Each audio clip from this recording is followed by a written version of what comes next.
La tech entre les lignes. Aujourd'hui, Louis, tu exhumes un article qui a déjà quelques décennies, mais qui éclaire pourtant les questions éthiques bien actuelles que pose la data et l'intelligence artificielle. Alors on va parler d'un article peu connu, mais dont le contenu est célèbre pour toutes les personnes étudiant l'éthique et la philosophie morale. Je veux parler de l'article « The Problem of Abortion and the Doctrine of Double Effect » écrit en 1967 par Philippa Foot. Waouh, quel accent. Mais alors, en quoi est-il célèbre ? Bien parce que c'est justement dans cet article que Foot développe le fameux dilemme du tramway. Ah oui, ça c'est connu. Alors ça c'est le tramway fou qui se dirige vers 5 personnes je crois, et là tu peux actionner un levier pour le faire dévier vers une autre voie sur laquelle il n'y a qu'une seule personne attachée. Et le dilemme c'est est-ce que tu fais dévier le tramway ou non quoi. Alors c'est exactement ça, enfin c'est presque ça. À l'origine, le dilemme pensé par Foot n'indique pas que 5 personnes vont d'office mourir, mais simplement que tu dois choisir vers quelle voie le tramway va aller. Celle avec 5 personnes ou celle avec un seul individu. Et ça change quelque chose. En fait, ça change tout. Si jamais tu regardes l'autre partie du titre de l'article, la doctrine du double effet. Selon cette doctrine, il peut être justifiable qu'une de tes actions ait un effet négatif si ton intention était à la base positive, même si la conséquence négative était prévisible. On fait donc la différence entre intention directe et intention indirecte, ou oblique intention en anglais. C'est une doctrine qui existe depuis plusieurs siècles, mais là où Foot est vraiment révolutionnaire, c'est qu'elle ne pointe pas seulement l'intention, mais aussi les devoirs, au sens positif comme au sens négatif. Ouais, alors là il va nous falloir du concret. T'aurais un exemple ? Bien sûr.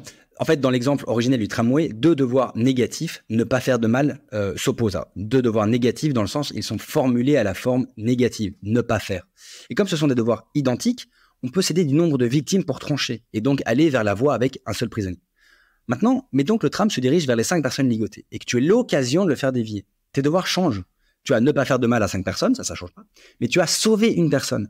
C'est plus à la forme négative, mais bien à la forme positive. La nuance est fine, mais en fait, ça change tout. Et comme il n'est pas possible de directement trancher entre 2 devoirs différents, Foot laisse la question en suspens. C'est en jouant d'ailleurs sur cette notion qu'elle explique pourquoi il est si difficile de trancher la question de la torture d'un terroriste pour sauver par exemple les habitants d'un immeuble, ou la question de tuer, ou même mieux, de laisser mourir une personne pour prélever ses organes et donc en sauver 5 qui seraient en attente de don. Ok, mais c'est quoi le rapport avec l'avortement qui est quand même contenu dans le titre de l'article ? En fait, l'article de Foot vient à la base étayer un débat entre catholiques et non-catholiques sur une question très spécifique. Peut-on, oui ou non, tuer un fœtus pour sauver la mère ? Pour rappel, l'article date de 67, donc la question plus large de l'avortement était encore complètement tabou. Tu remarqueras d'ailleurs que personne n'a vraiment retenu le propos sur l'avortement, mais plutôt la façon par laquelle Foot nous amène à le penser, le dilemme du tramway.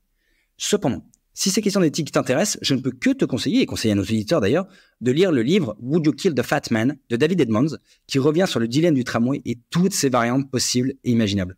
Un bon casse-tête en fait pour vos vendredis entre amis. French Tech, esprit critique pour Tech Éthique. Merci Louis de remettre en lumière